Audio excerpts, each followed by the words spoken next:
సంక్రాంతి సందర్భంగా ఈరోజు విశాఖపట్నం వైఎస్ఆర్ కాంగ్రెస్ పార్టీ కార్యాలయంలో సంక్రాంతి సంబరాలు ఈరోజు నిర్వహించడం, జిల్లాలో ఉన్నటువంటి ముఖ్య నాయకులు అలాగే మహిళా సోదరీమణులు అందరూ కూడా వారి సమక్షంలో భోగి సంక్రాంతి కార్యక్రమాలన్నీ కూడా నిర్వహించి, మనందరికీ తెలుసు సంక్రాంతి అంటే ముఖ్యంగా మన తెలుగు రాష్ట్రాల్లో రైతులకు సంబంధించినటువంటి పండగ, రైతులు ఘనంగా జరుపుకునేటువంటి పండగ, వాళ్ళు సంతోషంగా ఉండాలని చెప్పి జరుపుకునేటువంటి పండగ. మరి ఈ సంవత్సరం కూడా అందరికీ మంచి జరగాలని, రాష్ట్రంలో ఉన్నటువంటి రైతాంగానికి ముఖ్యంగా రాష్ట్ర ప్రజలందరూ కూడా మంచి జరగాలని చెప్పి ఆ దేవుణ్ణి ప్రార్థిస్తూ హృదయపూర్వకంగా అందరికీ కూడా వైఎస్ఆర్ కాంగ్రెస్ పార్టీ తరఫున, మా పార్టీ అధ్యక్షులు జగన్మోహన్ రెడ్డి గారి తరఫున, అందరి తరఫున కూడా హృదయపూర్వకంగా రాష్ట్ర ప్రజలందరికీ కూడా సంక్రాంతి శుభాకాంక్షలు తెలియజేసుకుంటూ ఉన్నాం.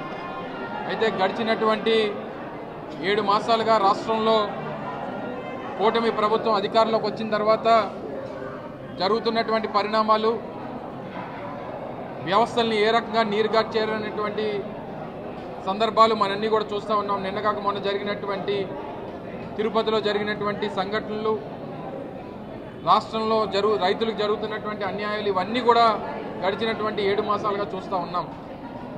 ఈరోజు రాష్ట్రంలో ఎక్కడా కూడా రైతుల పండుగ అయినప్పటికీ సంక్రాంతి ఎక్కడా కూడా రైతులు ఆనందంగా ఉన్నటువంటి పరిస్థితులు లేవు.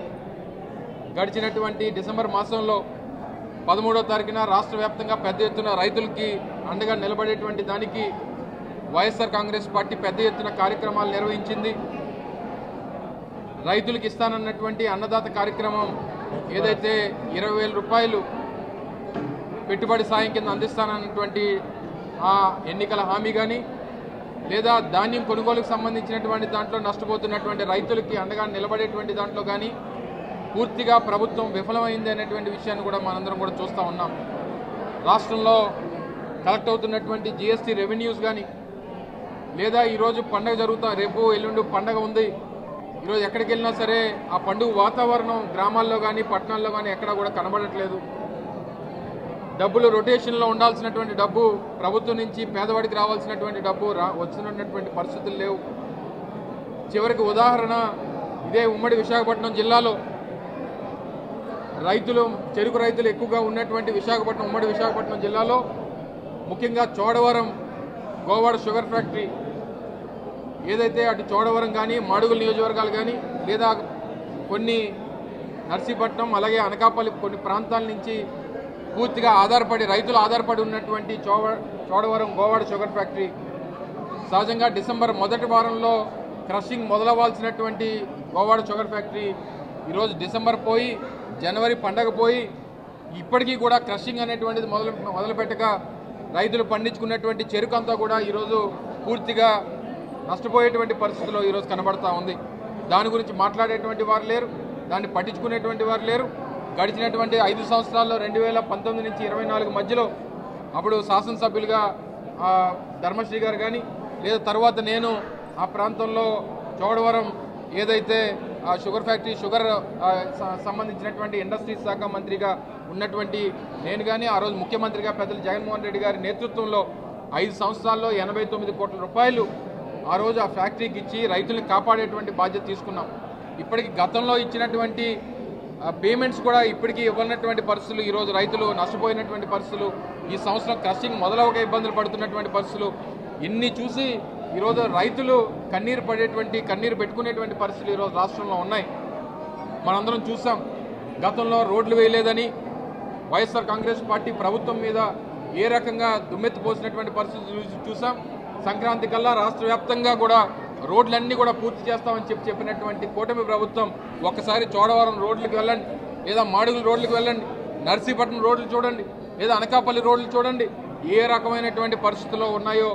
ఈరోజు కనీసం మెయింటెనెన్స్ కూడా లేక కేవలం ప్రచారానికి ఉపయోగించుకొని 800 కోట్ల రూపాయలు పెట్టి పూర్తిగా పాట్ హోల్స్ అన్నీ కూడా మేము మూసివేస్తూ ఉన్నాం, రోడ్లన్నీ కూడా మెయింటెనెన్స్ చేస్తామని చెప్పినటువంటి ప్రభుత్వం ఈరోజు పండగలకు వెళ్తే గోతులు కనబడతా ఉన్నాయి గ్రామాల్లో అనేటువంటి విషయాన్ని కూడా గమనించమని చెప్పి ఈ సందర్భంగా తెలియజేసుకుంటూ, ఏదేమైనప్పటికీ జగన్మోహన్ రెడ్డి గారి పక్షాన రాష్ట్ర ప్రజల పక్షాన పేదవాడి పక్షాన వైఎస్ఆర్ కాంగ్రెస్ పార్టీ ఈ సంవత్సరం నిరంతరం పోరాటం చేస్తుందనేటువంటి విషయాన్ని మరొకసారి తెలియజేసుకుంటూ ఈ సంక్రాంతి అందరికీ మంచి జరగాలని రానుటువంటి కాలంలో మరింత మేలు జరగాలని ఆ దేవుడు ఆశీస్సులు అష్టైశ్వర్యాలు ఆయుర ఆరోగ్యాలు రాష్ట్ర ప్రజలందరూ కూడా అందించాలని హృదయపూర్వకంగా కోరుకుంటూ మరొకసారి వైఎస్ఆర్ కాంగ్రెస్ పార్టీ తరఫున అందరికీ కూడా హృదయపూర్వకంగా సంక్రాంతి శుభాకాంక్షలు తెలియజేసుకుంటా ఉన్నాం. ఈ రాష్ట్ర ప్రజలందరికీ వైఎస్ఆర్ కాంగ్రెస్ పార్టీ కుటుంబ సభ్యులకు మరీ ముఖ్యంగా మా అధినేత అయిన జగన్మోహన్ రెడ్డి గారికి సంక్రాంతి శుభాకాంక్షలు తెలియజేస్తూ ఉన్నాను. ఈరోజు విశాఖపట్నంలో మా వైఎస్ఆర్ కాంగ్రెస్ పార్టీ ఆఫీస్లో మా అధ్యక్షులైన అమర్ గారు, అలాగే ఈ ఏర్పాట్లన్నీ చేసిన రమణీ కుమారి గారు, వీళ్ళందరూ కలిపి ఇక్కడ పెద్ద ఎత్తున మహిళలు అలాగే మా వైఎస్ఆర్ కాంగ్రెస్ పార్టీ కుటుంబ సభ్యులు పాల్గొని సంక్రాంతి సంబరాలు జరుపుకోవడం జరిగింది. మీ అందరికీ తెలుసు, సంక్రాంతి అంటే ఇది రైతుల పండుగ, మహిళల పండుగ.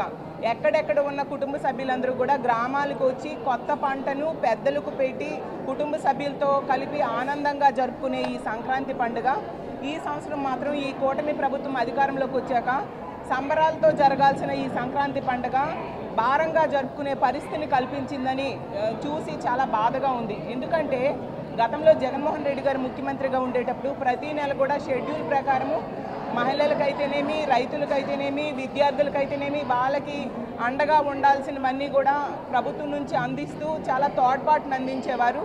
ఈరోజు కూటమి ప్రభుత్వం అధికారంలో వచ్చాక తీసుకుంటే ముఖ్యంగా రైతులకి కనీసం పెట్టుబడి సాయం కూడా అందేమని పరిస్థితి. అలాగే మహిళలకి మేనిఫెస్టోలో ఎన్నో పథకాలు పెట్టి ఏ ఒక్కటి కూడా నెరవేర్చకుండా నెట్ట నిలువుగా మోసం చేయడంతో పేద ప్రజలు వాళ్ళు సంపాదించే కొద్ది మొత్తాన్ని వాళ్ళ కుటుంబ అవసరాలకి, ఫీజులు కట్టడానికి, అలాగే వాళ్ళ కుటుంబ అవసరాలకి వాడుకొని ఇలాంటి సంక్రాంతి సంతోషంగా జరుపుకోలేని పరిస్థితిలో ఈరోజు పేద ప్రజలు ఉన్నారు. ఈరోజు తీసుకుంటే పిల్లలకి అమ్మఒడి ఆ రోజు జగన్మోహన్ రెడ్డి గారు టెన్షన్గా ఇస్తే ఈరోజు తల్లికి వందనం అందకపోవడం వల్ల ఫీజుల భారం తల్లిదండ్రుల మీద పడింది. అలాగే ఫీజు రీఎంబర్స్మెంట్ ఈ కూటమి ప్రభుత్వం నిధులు విడుదల చేయకపోవడం వల్ల ఫీజులు పెద్ద చదువులు చదివే పిల్లలకి వాళ్ళ ఫీజులు కట్టే భారం తల్లిదండ్రుల మీద పడింది. ఒకవైపు ధరలు పెరిగిపోయాయి, నిత్యావసర సరుకుల ధరలు, బియ్యము, పప్పులు, ఉప్పులు, కాయగూరలు ఇవన్నీ ధరలు పెరిగిపోవడమే కాకుండా ఇంకోవైపు విద్యుత్ ఛార్జీలు భారం, అలాగే రిజిస్ట్రేషన్ ఛార్జెస్ భారం, అన్ని రకాలుగా ధరలు పెంచేశారు, ఖర్చులు పెంచేశారు. సంపద సృష్టి అని చెప్పి ఎటువంటి సంపద సృష్టి చేయకుండా